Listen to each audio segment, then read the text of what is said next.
Hello, welcome to I cat academy. Board exam science के बस पास ही है। आप अगर फास्ट रिवीजन करना चाहते हो पूरी साइंस, तो आज मैं आपको पूरी केमिस्ट्री, साइंस की पूरी केमिस्ट्री आपको प्रॉपर फास्ट तरीके से रिवाइज कराऊंगा। लेकिन मैं सारे कॉन्सेप्ट डिस्कस करूंगा, सारी चीज़ें डिस्कस करूंगा, मैं सारे केमिकल रिएक्शंस लिखूंगा।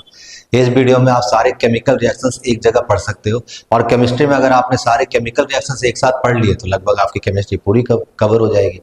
और उन रिएक्शन से सॉरी उन रिएक्शन से रिलेटेड जो भी थ्योरी है वो भी मैं आपके साथ साथ डिस्कस करते जाऊंगा। तो अगर आप जीरो हो केमिस्ट्री में और आप सोच रहे हो कि केमिस्ट्री छोड़कर जाएं या रिएक्शन छोड़कर जाएं, तो आपके लिए बहुत ही यूजफुल है। आप कुछ रिएक्शन बड़े अच्छे से याद कर सकते हो और क्वेश्चन मैच भी हो जाएंगे। और अगर आप हीरो हो केमिस्ट्री में तो भी आपके लिए बहुत अच्छी बात है, क्योंकि आप एक साथ सारे रिएक्शंस एक ही जगह इकट्ठे एक ही बार में पढ़ सकते हो। क्वेश्चन डेफिनेटली इससे मैच करेंगे। तो टाइम वेस्ट नहीं करते हैं और स्टार्ट करते हैं। तो केमिस्ट्री की फर्स्ट चैप्टर केमिकल रिएक्शंस। यहाँ स्टोरी स्टार्ट हुई थी मैग्नीशियम से। मैग्नीशियम के रिबन को बर्न करते हैं। मैग्नीशियम के रिबन को बर्न करते हैं तो मैग्नीशियम ऑक्सीजन के साथ रिएक्ट करती है और ये बनाती है मैग्नीशियम ऑक्साइड। जो मैग्नीशियम ऑक्साइड होती है वो व्हाइट कलर की ऐश होती है, व्हाइट ऐश कहते हैं इसको, ठीक है। और ये मैग्नीशियम ऑक्साइड बेसिक होती है, ये हमारी बेसिक होती है। ऐसे भी मेटल ऑक्साइड्स जो होते हैं वो बेसिक होते हैं। बेसिक होती है तो ये क्या करती है, ये रेड लिटमस को asset turns blue litmus into red, ये हम लोग बोलते हैं। एसिड क्या करती है, ब्लू लिटमस को रेड में टर्न करती है। मैग्नीशियम ऑक्साइड क्या है, बेसिक है, तो ये हमारी रेड लिटमस को ब्लू में टर्न करेगी। ये भी क्वेश्चन आया है, ठीक है। ये एक रिएक्शन है मैग्नीशियम ऑक्साइड की। इसमें एक और क्वेश्चन भी है कि मैग्नीशियम रिबन को क्लीन करते हैं बिफोर बर्निंग। क्यों क्लीन करते हैं? क्लीन इसलिए करते हैं क्योंकि उस पर कुछ ऑक्साइड्स या कार्बोनेट्स की लेयर होती है। तो magnesium ribbon is clean before burning to remove the oxide और carbonate layer so that magnesium will react properly. दूसरी रिएक्शन थी कैल्शियम ऑक्साइड, जिसे आप क्या कहते हो, क्विक लाइम। कैल्शियम ऑक्साइड जिसे आप कहते हो क्विक लाइम। क्विक लाइम आप मार्केट से लेकर आते हो और उसे आप डाल देते हो पानी में, वाटर, तो यहां बनती है स्लेक्ड लाइम। लेकिन बहुत आवाजें होती है, विग्रस रिएक्शन होती है, बहुत ज्यादा हीट बनती है, बहुत ज्यादा हीट बनती है। तो ये है हमारी एक्सोथर्मिक रिएक्शन। एक्सोथर्मिक रिएक्शन, ये जो कैल्शियम हाइड्रोक्साइड है इसे आप कहते हो स्लेक्ड लाइम, इसे आप कहते हो slaked lime. Calcium hydroxide slaked lime को आप अपने वॉल में अप्लाई करते हो, व्हाइट वॉशिंग करने के लिए वॉल में अप्लाई करते हो, और ये रिएक्ट करती है कार्बन डाइऑक्साइड से। अब इसकी मर्जी है, ये नाइट्रोजन से रिएक्ट नहीं करती, ऐसे में नाइट्रोजन बहुत ही इनर्ट गैस होती है, रिएक्ट नहीं करती। ऑक्सीजन से रिएक्ट नहीं करती, ये रिएक्ट करती है कार्बन डाइऑक्साइड से। और रिएक्ट करने के बाद बनती क्या है, CaCO3। CaCO3, कैल्शियम की वैलेंसी 2, कार्बन की वैलेंसी 2, तो CaCO3 प्लस H2। और ये CaCO3 क्या होती है, साइनी होती है। तो हमारी सरफेस क्या करती है, साइन करने लग जाती है। तो ये हमारे दो रिएक्शन थे इनिशियल में। इनके रिएक्शन के व्हाइट वॉशिंग वाली रिएक्शन है। ये व्हाइट वॉशिंग के क्वेश्चंस आते हैं कि substance X is brought from the market, it is reacts with water, what and substance B is formed. So what is A, what is B? On reacting B, on applying on the wall, it reacts with carbon dioxide. So substance C is formed. So what is C? C is calcium carbonate. तो अगर आप reaction बड़े अच्छे से पढ़ रहे हो तो आप वर्डिंग कुछ भी हो, केमिस्ट्री आपकी 100% हो जाएगी। इसके बाद हमारे पास थे types of chemical reactions. Types of chemical reactions पे सबसे पहले हमारी क्या थी, कॉम्बिनेशन रिएक्शन। कॉम्बिनेशन रिएक्शन क्या होती है, कॉम्बिनेशन रिएक्शन दो सब्सटेंस कंबाइन करके एक सिंगल सब्सटेंस बनाते हैं। दो की जगह तीन भी हो सकते हैं, तीन सब्सटेंस कंबाइन होकर एक सिंगल सब्सटेंस बनाते हैं, तो उसे हम कॉम्बिनेशन रिएक्शन कहते हैं। सिंपल रिएक्शन C+O2 लिख लो, CO2, ठीक है, ये भी कॉम्बिनेशन रिएक्शन है। Mg+O2 MgO2, तो ये हमारे कॉम्बिनेशन रिएक्शन है। ये भी कॉम्बिनेशन रिएक्शन है, दो सब्सटेंस कंबाइन होकर एक सिंगल बना रही है, ये भी कॉम्बिनेशन रिएक्शन है। फिर आती है decomposition reaction. Decomposition reaction, decomposition reaction जिसमें एक सब्सटेंस टूटकर दो या तीन सब्सटेंस बना देती है, इसे हम लोग कहते हैं डिकम्पोजिशन रिएक्शन। डिकम्पोजिशन तीन तरीके से होती है। एक होती है आपने हीट दिया, जिसे हम थर्मल डिकम्पोजिशन कहते हैं। एक आपने लाइट दिया, उसे हम फोटोलिटिक डिकम्पोजिशन कहते हैं। और एक आपने इलेक्ट्रिक करंट दिया, उसे हम लोग इलेक्ट्रोलिटिक डिकम्पोजिशन कहते हैं। तो पहले थी थर्मल डिकम्पोजिशन। डिकम्पोजिशन रिएक्शन मैं यहाँ पर लिख रहा हूँ। थर्मल डिकम्पोजिशन सबसे पहले हमारी ये थी CaCO3, कैल्शियम कार्बोनेट। अच्छा दिख नहीं रहा आप लोगों को, थोड़ा नीचे लिख रहा हूँ मैं। Calcium carbonate CaCO3, calcium carbonate को आपने हीट किया, कैल्शियम कार्बोनेट को हीट किया तो बनी CaO प्लस CO2, ये थर्मल डिकम्पोजिशन है। उसके बाद वाली रिएक्शन कौन सी थी? लेड नाइट्रेट PbNO3 लेड की वैलेंसी 2 होती है, नाइट्रेट की वैलेंसी 1 होती है, फॉर्मूला होगा PbNO3 इसे आप हीट करोगे तो बनेगी PbO plus NO2 plus O2 भी बनती है, O2 भी। और ये NO2 क्या होती है? ये ब्राउन फ्यूम होती है। NO2 क्या होती है? ब्राउन फ्यूम होती है। PbO plus NO2 plus O2 brown fume होती है। एक और भी थी, एक कौन सी? Iron sulphate FeSO4। अगर FeSO4 को आपने हीट किया तो ये बनेगी Fe2O3 plus SO2 plus SO3। तो आयरन सल्फेट की कलर जो होती है वो ग्रीनिश टाइप की होती है और Fe2O3 जो होती है ब्राउनिश टाइप की होती है। और सल्फर डाइऑक्साइड सल्फर की स्मेल होती है, सल्फर के पंजेंट स्मेल भी कहते हैं, स्मेल ऑफ रॉटन एग भी कहते हैं। तो ऐसा कुछ हो कि स्मेल ऑफ रॉटन एग है या पंजेंट स्मेल है तो वहाँ सल्फर के कोई कंपाउंड होंगे, सल्फर ट्राइऑक्साइड भी हो सकते हैं। तो ये हमारे क्वेश्चन थे, ये हमारे क्वेश्चन नहीं, ये हमारी थर्मल डिकम्पोजिशन के 3 रिएक्शन थे। अब इनके स्टोरी से आपसे कुछ भी क्वेश्चन पूछा जाए, देखो मेरी एक बात समझो, आप एक क्वेश्चन करते हो, एक क्वेश्चन में तो आप सिर्फ एक ही रिएक्शन कवर करोगे। अगर आप इस तरह से तीनों रिएक्शन याद करते हो तो 10 तरह के क्वेश्चंस कर सकते हो आप, लेकिन कॉन्सेप्ट क्लियर होने चाहिए। कॉन्सेप्ट बेस्ड पढ़ाई करेंगे तो नंबर ऑफ क्वेश्चंस बहुत ज्यादा अटेम्प्ट कर पाएंगे, और सिर्फ क्वेश्चन करेंगे तो फिर आप नंबर ऑफ कॉन्सेप्ट सारे कवर नहीं कर पाओगे। अभी हमें फास्ट रिवीजन करनी है तो हम 5, 6, 10, 15, 20 क्वेश्चन करके पूरी रिवीजन नहीं कर सकते, लेकिन अगर आप रिएक्शंस पूरे याद कर रहे हो तो आपकी केमिस्ट्री पूरी अच्छे से याद हो जाएगी। क्वेश्चन आप कहीं से प्रैक्टिस कर लो थोड़ी सी। चलो आगे बढ़ते हैं। थर्मल डिकम्पोजिशन के बाद फिर हमारे क्या है? Electrolytic decomposition. वहां क्या थी? वाटर पे हमने करंट दिया था, वाटर में करंट दिया था तो H2 और O2 बनी थी। यहां पर बैलेंसिंग करनी पड़ेगी क्योंकि बैलेंसिंग से कुछ बातें हैं। H2 यहाँ 2H2 लिखा, यहाँ 2H2, ठीक है।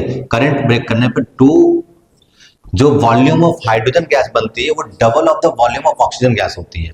Double of the volume of oxygen gas क्यों होती है? क्योंकि 2 moles of water react to give 2 moles of hydrogen and 1 mole of oxygen, so the volume of hydrogen is double the volume of oxygen. ये question आया तो balancing करके करना है। अच्छा, बैलेंसिंग सभी जगह करना है। जब हम केमिस्ट्री याद कर रहे होते हैं, रिएक्शन याद, तो हम बैलेंसिंग में भी नहीं फंसते। बैलेंसिंग हमें आती है, अगर आपको नहीं आती है तो आप सीख सकते हो। बैलेंसिंग बड़ी आसान होती है। आप एनसीईआरटी में जो तरीका दे रखा है आई थिंक उसे फॉलो नहीं करो, हिट एंड ट्रायल मेथड करो और थोड़ी सी प्रैक्टिस कर लो, पक्के से बैलेंसिंग आपकी हो जाएगी। अभी हम लोग बैलेंसिंग नहीं कर रहे क्योंकि हमें थोड़ा टाइम बचाना है, तो मैं स्टेट भी नहीं लिख रहा हूँ। आपको हर जगह स्टेट भी लिखनी होती है कि ये सॉलिड है, ये गैस है और ये वाली भी सॉलिड है, फिर प्रॉपर बैलेंसिंग भी करनी होती है। हमेशा ही करो, ये नहीं कि सर ने नहीं लिखा तो आपने भी नहीं लिखा है। अभी हम लोग रिवीजन कर रहे हैं और याद करने की कोशिश कर रहे हैं। हमारा मेन पर्पस है केमिकल रिएक्शन सारे याद कर लेने और केमिस्ट्री के सारे कॉन्सेप्ट्स को कवर कर लेना। इसलिए अभी हम थोड़ा शॉर्टकट में काम चला रहे हैं, लेकिन हमारा कवरेज पूरी हो जाएगी, सिलेबस की क्वेश्चंस नहीं छूटेंगे। चलो, इसलिए मैं, लेकिन यहाँ बैलेंस करने की जरूरत थी, यहाँ बैलेंस क्योंकि बैलेंसिंग पे क्वेश्चन था। ये हमारी हो गई इलेक्ट्रोलिटिक डिकम्पोजिशन। इलेक्ट्रोलिटिक डिकम्पोजिशन, उसके बाद एक फोटोलिटिक डिकम्पोजिशन थी। वो कौन सी थी? सिल्वर क्लोराइड की। अगर इसमें सनलाइट देते हो तो यहाँ सिल्वर और क्लोरीन गैस बनती है। इसी तरह सिल्वर ब्रोमाइड भी थी, सिल्वर आयोडाइड थी, सिल्वर आयोडाइड। यहाँ पर भी सनलाइट दोगे तो यहाँ पर सिल्वर बनेगी और आयोडीन बनेगी। सिल्वर ब्रोमाइड भी हो सकती है, ब्रोमाइड भी हो सकती है तो ब्रोमीन बनेगी। अच्छा, ये रिएक्शंस हम लोग ब्लैक एंड व्हाइट फोटोग्राफी में यूज करते हैं क्योंकि सिल्वर की कलर क्या होती है? सिल्वर की कलर ग्रे होती है। सनलाइट जैसे एक्सपोज होती है तो उस एरिया में ग्रे कलर की अपीयरेंस आ जाती है, जो कि फोटोग्राफी में यूज करते हैं। तो ये ब्लैक एंड व्हाइट फोटोग्राफी में यूज करते हैं। तो ये हमारी थर्मल डिकम्पोजिशन रिएक्शन थी। थर्मल डिकम्पोजिशन रिएक्शन के बाद फिर हमारे पास है displacement reaction. Displacement reaction, combination reaction रब कर दे रहा हूं, ये तो बहुत ईजी सी है, ठीक है। डिस्प्लेसमेंट रिएक्शन, डिस्प्लेसमेंट रिएक्शन क्या थी? एक हायर रिएक्टिव मेटल एक लोअर रिएक्टिव मेटल को डिस्प्लेस कर देता है। आपको रिएक्टिविटी सीरीज याद होनी चाहिए। मेटल नॉन मेटल के चैप्टर में जो एनसीईआरटी की रिएक्टिविटी सीरीज है सिर्फ उसे ही याद करें, उससे बाहर क्वेश्चन नहीं आएगा। रिएक्टिविटी सीरीज में कुछ और भी एलिमेंट्स डेफिनेटली होते हैं जो आप हायर क्लासेस में पढ़ोगे। बोर्ड एग्जाम में अननेसेसरी चीजों को पढ़ने की अभी जरूरत नहीं है। बात मानो, जो आपकी एनसीईआरटी मेटल नॉन मेटल के चैप्टर में रिएक्टिविटी सीरीज दी है, एग्जैक्टली उन्हीं से क्वेश्चंस आपके बन जाएंगे। तो वो रिएक्टिविटी सीरीज याद करनी है, उस ऑर्डर में याद करनी है। और हायर रिएक्टिव मेटल टॉप पे होते हैं, लोअर रिएक्टिव मेटल नीचे होते हैं। तो एक हायर रिएक्टिव मेटल एक लोअर रिएक्टिव मेटल को डिस्प्लेस कर देगा, हटा देगा, उसे हम लोग कहते हैं डिस्प्लेसमेंट रिएक्शन। तो एग्जाम्पल क्या है? Copper sulphate. कॉपर सल्फेट को अगर आप आयरन से रिएक्ट करा दो तो ये बन जाएगी आयरन सल्फेट प्लस कॉपर। इस वाले में देखो, इस कॉपर सल्फेट की कलर जो होती है वो ब्लू होती है, आयरन की कलर क्या है, ये ब्राउन होती है। ठीक है, उसके बाद जैसे ही आप आयरन डालोगे तो कुछ देर के बाद ये ब्राउन, ये ब्लू कलर डिसअपियर हो जाएगी और आयरन के ऊपर ये आयरन सल्फेट बन जाएगी। ये मतलब कि हाइयर रिएक्टिव मेटल कौन सी थी, आयरन थी, और कॉपर सल्फेट, कॉपर जो थी वो लेस रिएक्टिव मेटल थी, उसने क्या किया, डिस्प्लेस कर दिया और खुद आयरन सल्फेट बना दिया।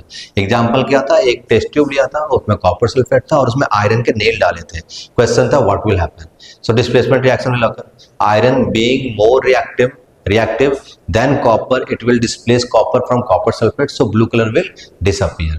क्या ये बात क्लियर है?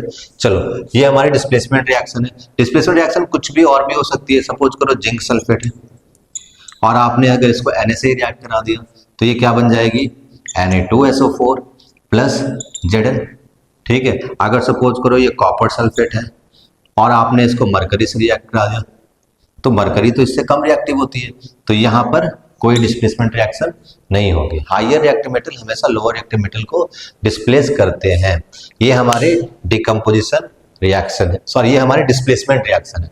डिस्प्लेसमेंट के बाद फिर कौन सी रिएक्शन थी, डिस्प्ले, इसे रब कर रहा हूं सिर्फ मैं, ये दो, ये व्हाइट वॉशिंग वाली और magnesium oxide. Double displacement reaction, double displacement reaction के काफी क्वेश्चंस आते हैं। पहले question, what is double displacement reaction? Double displacement reaction is a reaction in which exchange of ions takes place. Ion की क्या होती है, एक्सचेंज हो जाती है और साथ साथ कोई ना कोई प्रेसिपिटेट भी बनती है, इसलिए इसको हम लोग प्रेसिपिटेशन रिएक्शन भी कहते हैं। एनसीईआरटी में डबल डिस्प्लेसमेंट रिएक्शन कौन सी है, हमारे पास है barium sulphate plus, sorry barium chloride plus sodium sulphate. Barium chloride plus sodium sulphate बनेगी क्या, sodium chloride plus barium sulphate. ये बेरियम सल्फेट जो होती है यही वाली होती है व्हाइट पीपीटी, व्हाइट प्रेसिपिटेट। जो ये बेरियम सल्फेट होती है यही वाली होती है हमारी व्हाइट प्रेसिपिटेट, तो इसलिए इसे प्रेसिपिटेशन रिएक्शन कहते हैं। एक और रिएक्शन है lead nitrate plus potassium iodide. इसे जब रिएक्ट करोगे तो बनेगी lead iodide plus potassium nitrate KNO3, potassium nitrate. ये लेड आयोडाइड, लेड लिखा है PB, प्लम्बम। लेड आयोडाइड का कलर होता है येलो, ये होती है येलो प्रेसिपिटेट, तो ये याद करनी है, yellow precipitate, white precipitate, brown colour, green colour, brown fumes, और कॉपर सल्फेट की कलर होती है हमारी ब्लू। तो ये डबल डिस्प्लेसमेंट रिएक्शन है। यही हमारी केमिकल रिएक्शंस है जो आपको याद करनी है और यही हमारी पूरी फर्स्ट चैप्टर की केमिस्ट्री है। देखो इतने ही सारे रिएक्शन थे, 2 रिएक्शन रब किए मैंने, कौन कौन से रब किए, चलो वो भी लिख देता हूँ। Mg plus O2, this will give MgO, और दूसरा मैंने कौन सा किया, calcium oxide plus water, it will give calcium hydroxide. और इस कैल्शियम हाइड्रोक्साइड को जब आप अप्लाई करते हो वॉल पे तो ये CO2 से रिएक्ट करके ये बना देती है CuCO3 प्लस H2। देखो बस इतने ही सारे रिएक्शंस हमारे जो सारे बोर्ड पे लिखे हैं। एक छोटा सा स्क्रीनशॉट लो या फिर लिखना है लिख लो और इतने रिएक्शंस याद कर लो। रिएक्शंस कराई, रिएक्शन के साथ साथ थ्योरी कराई। अब इसके बाद आपको ऑक्सीडेशन रिएक्शन के भी एग्जांपल है, रिडॉक्स, लेकिन वो रिएक्शन डायरेक्ट ऐसे लिखने को नहीं आते, तो याद ना हो तो भी चलेगा, लेकिन उसमें ये बात समझ में आनी चाहिए कि कौन सा सब्सटेंस ऑक्सीडाइज कर रहा है, कौन सा सब्सटेंस रिड्यूस कर रहा है। चलो मैं ऑक्सीडेशन रिडक्शन आपको एक बार बताता हूं। आप ऑक्सीडेशन बोलते किसे हो, gain of oxygen is oxidation, loss of electron is oxygen, loss of hydrogen is oxidation. तो अगर ऑक्सीडेशन की बात हो रही है तो गेन ऑफ ऑक्सीजन तो बिल्कुल सही है। ऑक्सीडेशन की अगर बात हो रही है तो ऑक्सीडेशन हमारे पास गेन ऑफ ऑक्सीजन है या फिर लॉस ऑफ इलेक्ट्रॉन है या फिर लॉस ऑफ हाइड्रोजन है। और अगर आप रिडक्शन की बात कर रहे हो रिडक्शन की बात कर रहे हो तो लॉस ऑफ ऑक्सीजन है, गेन ऑफ इलेक्ट्रॉन है, या फिर गेन ऑफ हाइड्रोजन है। ठीक है, इसमें एक एक क्वेश्चन इसमें भी है कि अगर आप कॉपर को हीट करोगे it will react with oxygen and it will produce copper oxide black in colour. ये कैसे कलर है? ये ब्लैक कलर है। और इसी कॉपर ऑक्साइड को अगर आप इस पर हाइड्रोजन गैस पास करो तो इसकी ब्लैक कलर फिर से डिसअपियर हो जाएगी, ये बन जाएगा कॉपर। यहाँ पर कॉपर की क्या हुई है? ऑक्सीडेशन हुई है, कॉपर की ऑक्सीडेशन हुई है। यहाँ पर कॉपर ऑक्साइड की क्या हुई है? रिडक्शन हुई है। ठीक है, कॉपर ऑक्साइड प्लस H2 साथ में H2O भी बनेगा और H2O की क्या होगी? ऑक्सीडेशन होगी। एक रिएक्शन और कराता हूं मैं आप लोगों को। जिंक ऑक्साइड प्लस कार्बन, इससे क्या बनेगी हमारी? Zinc plus carbon monoxide.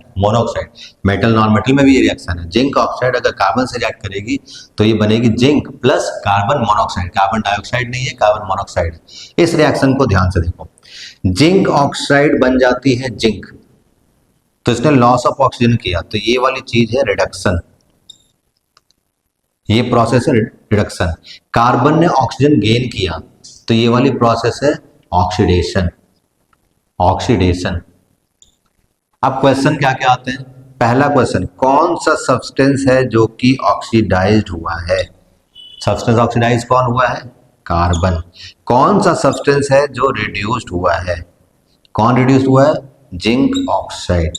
दो क्वेश्चन और भी आते हैं, ऑक्सीडाइजिंग एजेंट कौन है? ऑक्सीडाइजिंग एजेंट कौन है? और दूसरा रिड्यूसिंग एजेंट कौन है? तो देखो मेरी बात सुनो, ऑक्सीडाइजिंग एजेंट रिड्यूसिंग एजेंट ऐसे नहीं देखो, जो सब्सटेंस ऑक्सीडाइज हुआ है जो भी, वो हमारा रिड्यूसिंग एजेंट है, और जो सब्सटेंस हमारा रिड्यूस हुआ है वो ऑक्सीडाइजिंग एजेंट है। इस तरह से आपको करना है और डेफिनेटली क्वेश्चन होंगे। और इस चैप्टर में क्या है? रैंसिडिटी है। फैट्स और ऑयल कंटेनिंग फूड जो कि ऑक्सीडाइज हो जाते हैं and they give bad smell, that process is known as rancidity and the food are known as rancid food. कैसे रोकते हैं रैंसिडिटी? एयर टाइट कंटेनर में रखनी है, नाइट्रोजन गैस प्लस फ्लप करने हैं, जो कि हम चिप्स वगैरह के पैकेट में फ्लप करते हैं ताकि वो ऑक्सीडाइज ना हो, fats and oil containing food. ठीक है, हम लोग कुछ ऐसे भी करते हैं जो ऑक्सीडेशन से बचाते हैं, एंटीऑक्सीडेंट सब्सटेंस कहते हैं, एंटीऑक्सीडेंट ऐड करते हैं। कुछ लोग रेफ्रिजरेटर भी बोलते हैं, ठीक है, रेफ्रिजरेटर भी आप बोल सकते हो। रेफ्रिजरेटर में रखने से रैंसिडिटी प्रिवेंट होती है। तो ये हमारे चैप्टर था केमिकल रिएक्शंस का। इतने ही केमिकल रिएक्शंस थे, लगभग सारी थ्योरी मैंने आपको बता दी और सारे केमिकल रिएक्शंस कर लिए। अब इसे आप अच्छे से देखो, अगर सिर्फ इतना भी याद करके जाते हो तो क्वेश्चंस डेफिनेटली निकलेंगे, इसके बाहर के कॉन्सेप्ट्स बिल्कुल नहीं आएंगे।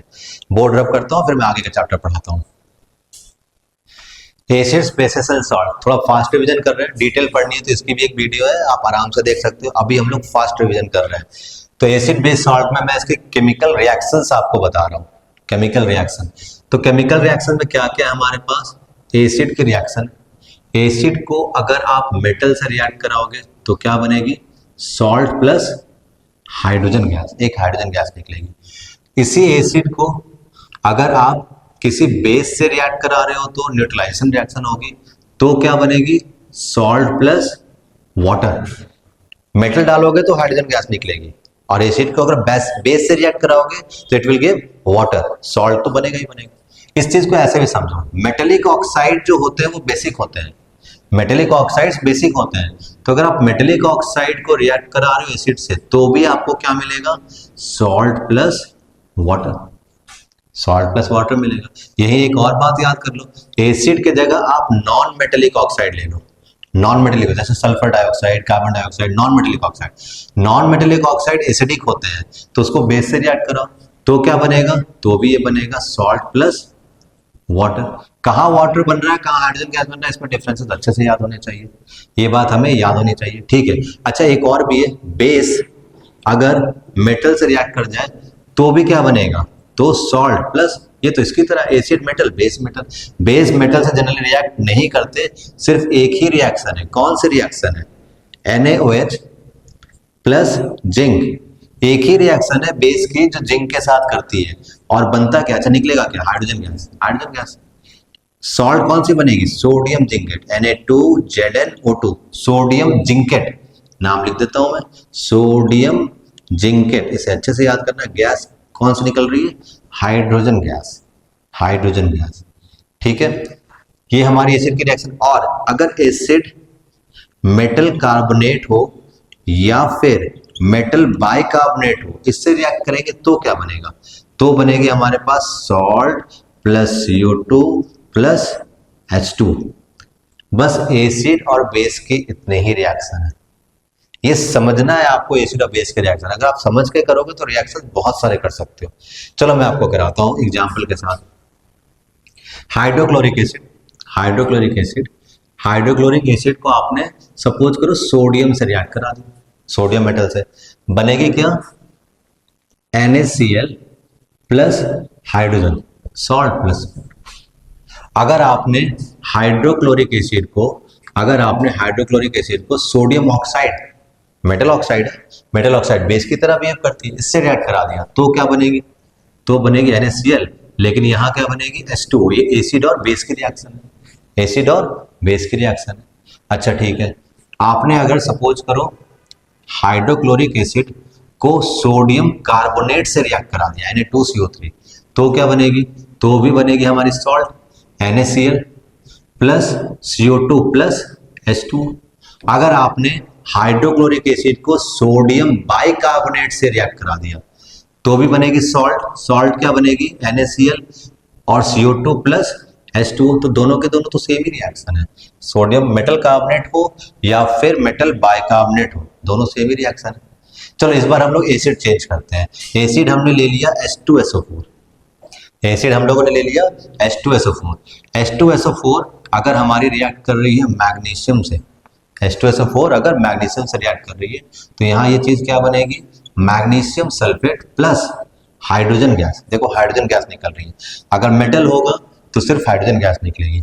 और अगर मान लो ये H2SO4 है और प्लस Mg की जगह MgO है, तो अब ये मेटल ऑक्साइड है। मेटल ऑक्साइड बेसिक होते हैं, बेसिक मतलब बेस और एसिड की रिएक्शन हो रही है, तो क्या बनना है, सॉल्ट, सॉल्ट तो MgSO4 ही, और साथ साथ वाटर, साथ साथ वाटर। अगर H2SO4 हमारी मैग्नीशियम कार्बोनेट से रिएक्ट कर रही है, MgCO3, मैग्नीशियम की वैलेंसी 2, CO3 की वैलेंसी 2, MgCO3, तो बनेगी क्या, तो भी बनेगी देखो MgSO4 plus CO2 plus H2। अगर ये H2SO4 हमारी मैग्नीशियम बाइकार्बोनेट के साथ रिएक्ट करती है, HCO3, इसकी वैलेंसी होती है 1, मैग्नीशियम की वैलेंसी 2, 1, तो ये बन जाएगी मैग्नीशियम सल्फेट, अभी भी CO2 प्लस H2, सिर्फ बैलेंसिंग चेंज होगी और कुछ भी चेंज नहीं होगा। तो देखो कितना आसान है, ये तो हम कर ही सकते हैं।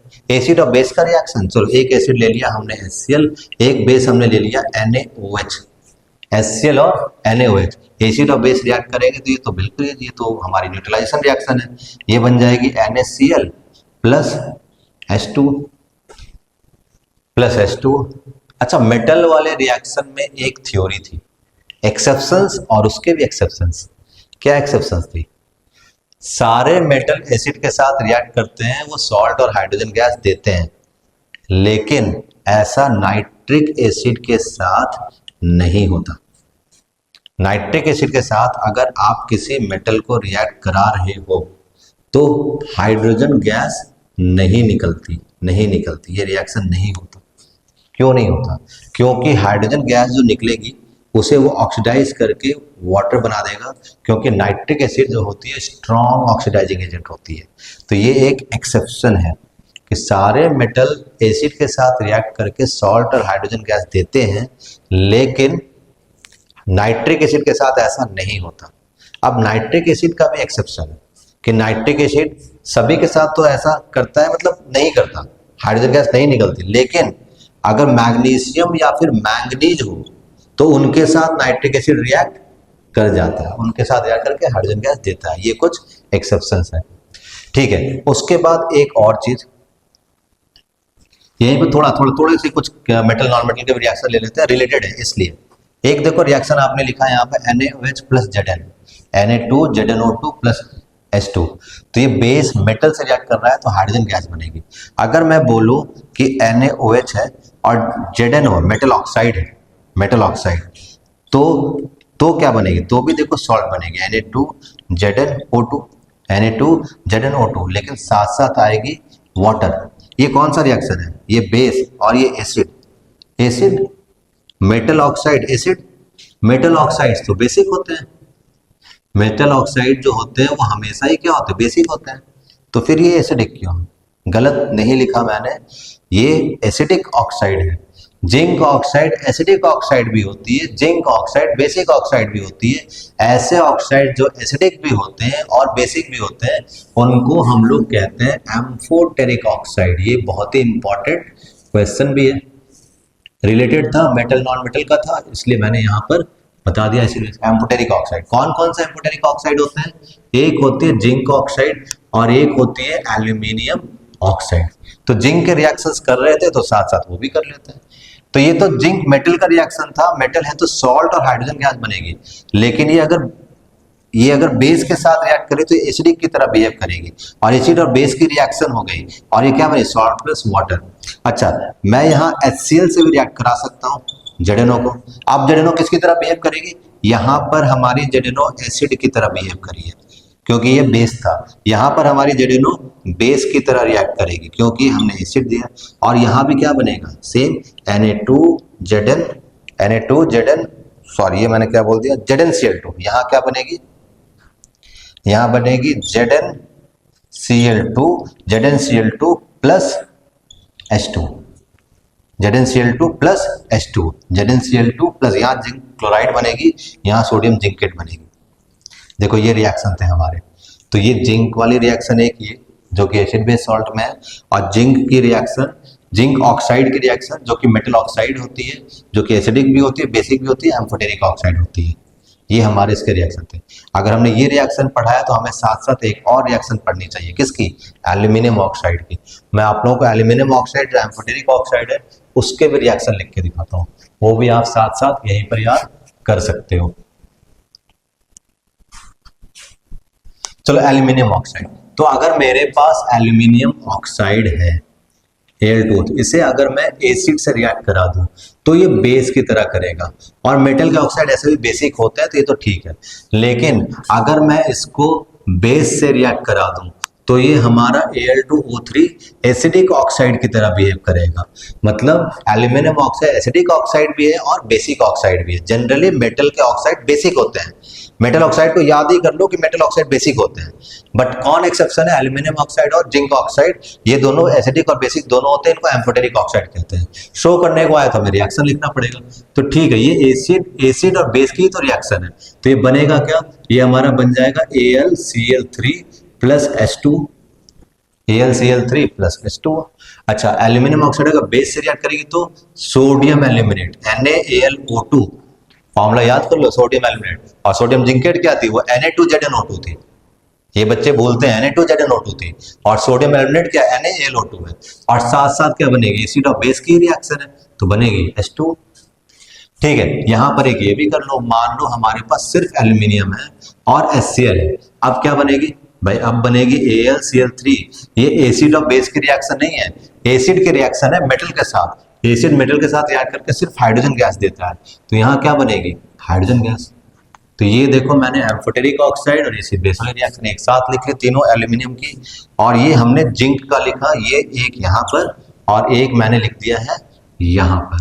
तो ये हमारी पूरी एसिड के केमिकल प्रॉपर्टीज और बेस की केमिकल प्रॉपर्टीज के सारे रिएक्शंस यहाँ पर अवेलेबल है। ये तरीका याद करने का, अगर आप ऐसे याद करते हो और समझ कर करते हो तो आप आसानी से सारा कुछ कर सकते हो।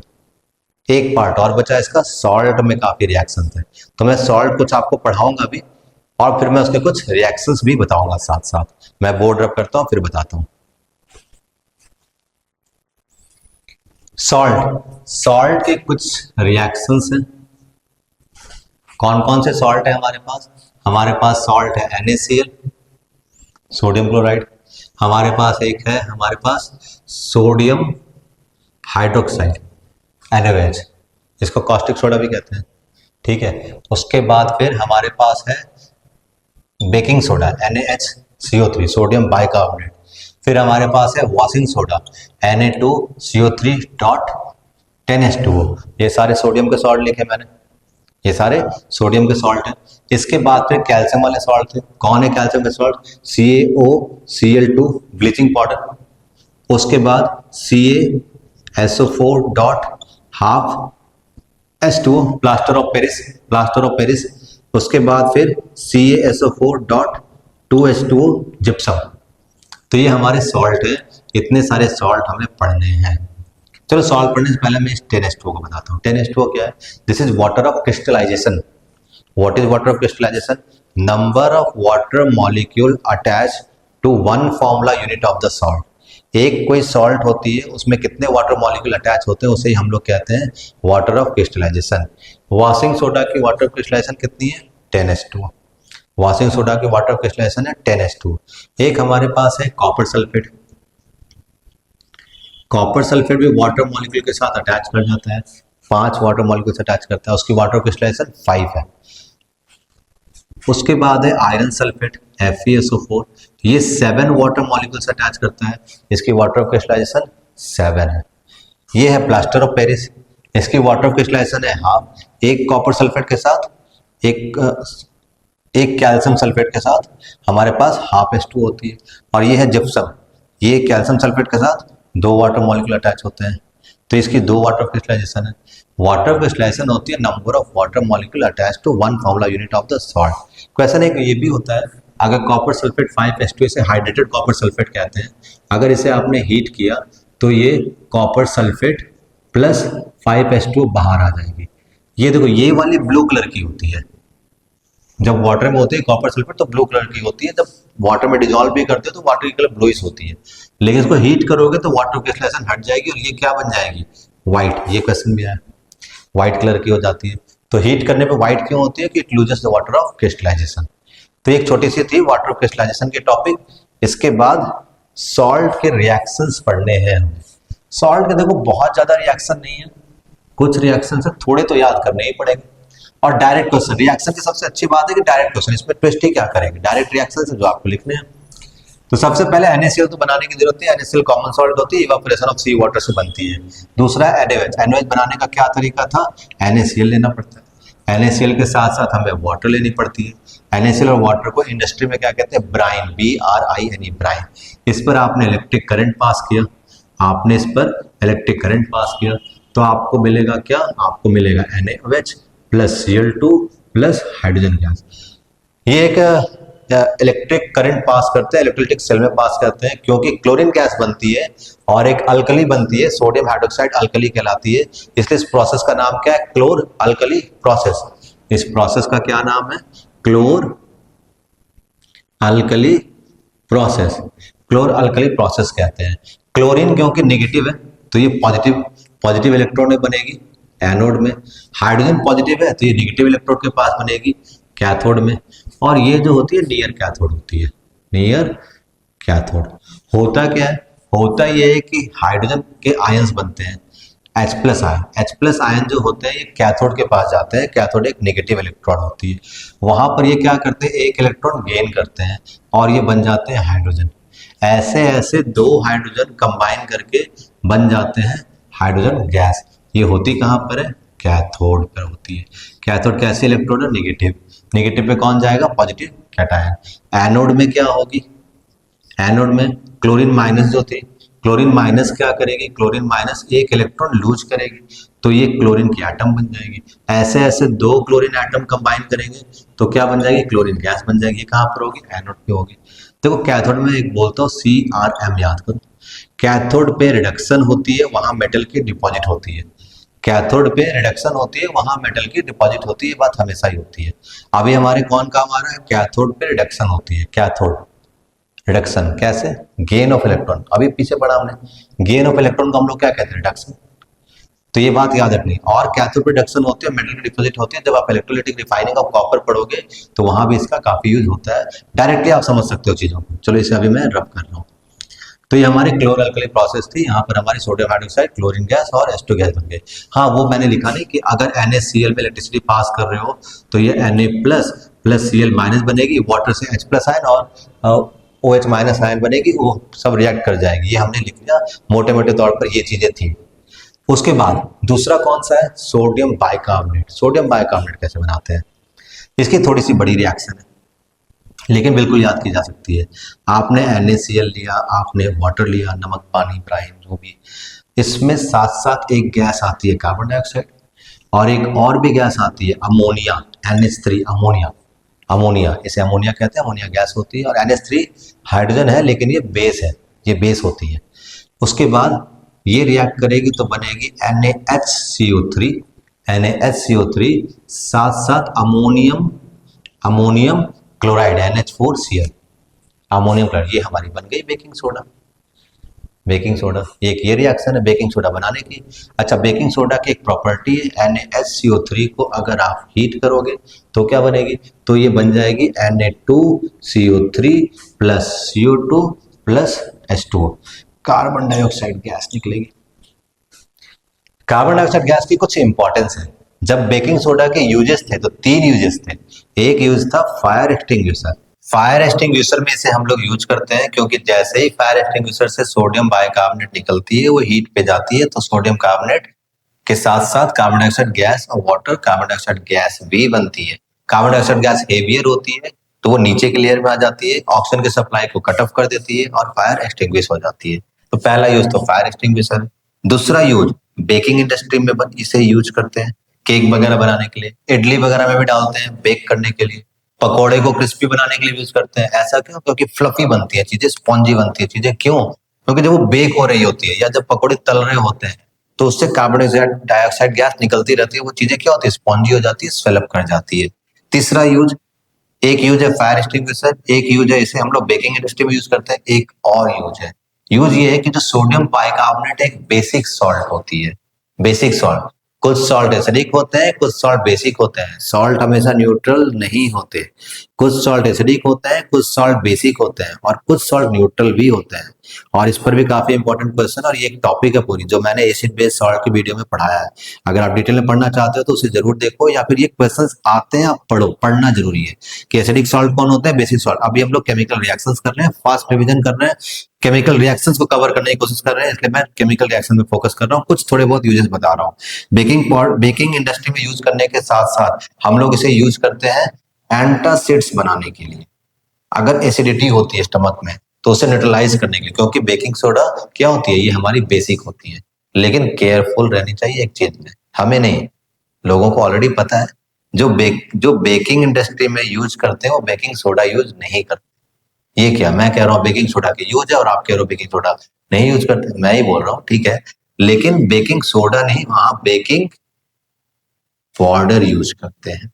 बेकिंग पाउडर क्या होती है, बेकिंग पाउडर होती है baking soda NaSCO3 baking soda plus mild edible acid, जैसे कि टार्ट्रिक एसिड, सिट्रिक एसिड, जो भी वीक एसिड होती है, कोई भी वीक एसिड जरूर डालते हैं। ऐसा क्यों करते हैं, क्योंकि बेकिंग सोडा है बेसिक, और जो बेसिक होती है वो बिटर इन टेस्ट होती है। तो केक में अगर आप मीठी चीज है उसमें अगर आप बेस डाल रहे हो तो वो बिटर, कड़वाहट आ जाएगी। तो उस कड़वाहट को खत्म करने के लिए इसे हम लोग न्यूट्रलाइज करने की कोशिश करते हैं, इसे हम लोग न्यूट्रलाइज करने की कोशिश, और न्यूट्रलाइज करने के लिए हम लोग माइल्ड एडिबल एसिड यूज कर लेते हैं। अच्छा, पकोड़े में लोग बेकिंग पाउडर नहीं डालते, पकोड़े में लोग डायरेक्टली बेकिंग सोडा डालते हैं। पकोड़ा क्या है, वो सॉल्टी होता है, तो उसमें वो सॉल्ट जो होती है वो टेस्ट को कवर अप कर देती है, वो बिटर नहीं फील होता। लेकिन बेकिंग इंडस्ट्री में केक बनाने के लिए हमेशा ही बेकिंग सोडा नहीं, बेकिंग पाउडर यूज करनी चाहिए। बेकिंग पाउडर होती है baking soda plus mild edible acid. एक इसका मिसयूज भी है, यूज नहीं मिसयूज। क्या मिसयूज है, मिल्क मैन यूज करते हैं। मिल्क जब खराब हो जाती है तो लैक्टिक एसिड बन जाती है, तो वो एसिड बन जाती है, तो खराब होने से पहले ही वो उसमें बेकिंग सोडा डाल देते हैं। बेकिंग सोडा डालने से क्या होगा, वो एसिड अगर बन भी रही है तो न्यूट्रलाइज होती जाएगी, एसिड बन भी रही है तो न्यूट्रलाइज होती जाएगी, तो मिल्क खराब नहीं होगा, ज्यादा दिनों तक रह सकता है। ऐसे ही मिल्क को लोग कहते हैं केमिकल वाली मिल्क होती है, ठीक है। जनरली आजकल लोग ऐसा नहीं करते, ऐसा कुछ नहीं है, लेकिन फिर भी पहले होती थी। तो ये हमारे कुछ यूजेस हैं बेकिंग सोडा के। चलो रिएक्शंस कंटिन्यू करते हैं, रिएक्शन कंटिन्यू करते हैं। बेकिंग सोडा के बाद हमारी रिएक्शन है कि बेकिंग वॉशिंग सोडा कैसे बनाते हैं? वॉशिंग सोडा बनाने के लिए सबसे पहले रिएक्शन तो देखो यही है, इसे कहते हैं हीटिंग ऑफ बेकिंग सोडा, और उसके बाद फिर रिक्रिस्टलाइजेशन। रिक्रिस्टलाइजेशन का मतलब है 10 वाटर मॉलिक्यूल इसके साथ ऐड होते हैं, रिक्रिस्टलाइजेशन ऑफ सोडियम कार्बोनेट। तो यहां से बनती है हमारी Na2CO3.10H2, ये हमारी क्या है, वॉशिंग सोडा है। वॉशिंग सोडा के बाद फिर अब ये देखो, ये सारी चीजें हमारी कंप्लीट हो गई। अब हमारे पास कैल्शियम के सॉल्ट, कैल्शियम की कौन सी सॉल्ट, कैल्शियम की सबसे पहले सॉल्ट है bleaching powder, CaOCl2, calcium oxychloride. तो ब्लीचिंग पाउडर बनाने का क्या तरीका है, स्लेग लाइम पे क्लोरीन गैस पास करो, स्लेग लाइम पर क्लोरीन गैस पास करो, तो ये बनेगी CaOCl2 प्लस H2O। ये हमारी ब्लीचिंग पाउडर बनाने का प्रिपरेशन का मेथड है। So calcium hydroxide, chlorine gas, CaOCl2 plus H2O. When chlorine gas is passed over dry-slag line, then bleaching powder is formed. ये एक रिएक्शन हो गई। और कौन सा रिएक्शन बची? अब एक लास्ट रिएक्शन CaSO4.12H2O वाली। प्लास्टर ऑफ पेरिस की प्रिपरेशन क्या है? प्लास्टर ऑफ पेरिस की प्रिपरेशन क्या है? कौन सी मेथड है जिससे हम प्रिपेयर करते हैं? कुछ नहीं, आप जिप्सम लो, CaSO4.2H2O। जिप्सम को हीट करो, जिप्सम को हीट करोगे तो ये बन जाएगी CaSO4.12H2, और साथ साथ 1.5H2O वाटर मॉलिक्यूल बाहर निकल जाएंगे, तो ये क्या बन गया, POP। तो प्लास्टर ऑफ पेरिस की प्रिपरेशन मेथड बहुत इजी है, जिप्सम को हीट करो तो वो क्या बन जाएगी, POP बन जाएगी। POP का यूज क्या है, प्लास्टर बनाने, प्लास्टर जब फ्रैक्चर बोन को ज्वाइन करने के लिए प्लास्टर, फॉल सीलिंग बनाते हैं, जो सीलिंग वगैरह में नीचे की सीलिंग होती है, या डिजाइनिंग वगैरह करते हैं वॉल की, या फिर टॉयज बनाते हैं, ऐसे यूजेस है कुछ प्लास्टर ऑफ पेरिस के। सॉल्ट में और तो कोई रिएक्शन ही नहीं, कहाँ रिएक्शन है हमारे, एक क्लोरल प्रोसेस की रिएक्शन है, एक ये वाली रिएक्शन है जिसमें सोडियम बाइकार्बोनेट मतलब बेकिंग सोडा बनती है, 2 हो गए। एक ये रिएक्शन तो ऐसा कुछ नहीं है, तो हमने पहले ही पढ़ा कि हीट करने पे Na2CO3 CO2 और H2 बनती है। एक ये रिएक्शन है 3, एक ये रिएक्शन है 4, इसको क्या रिएक्शन मानोगे, हीट किया तो वो 1.5H2 बाहर निकल गए, 3-4 तो रिएक्शंस ही।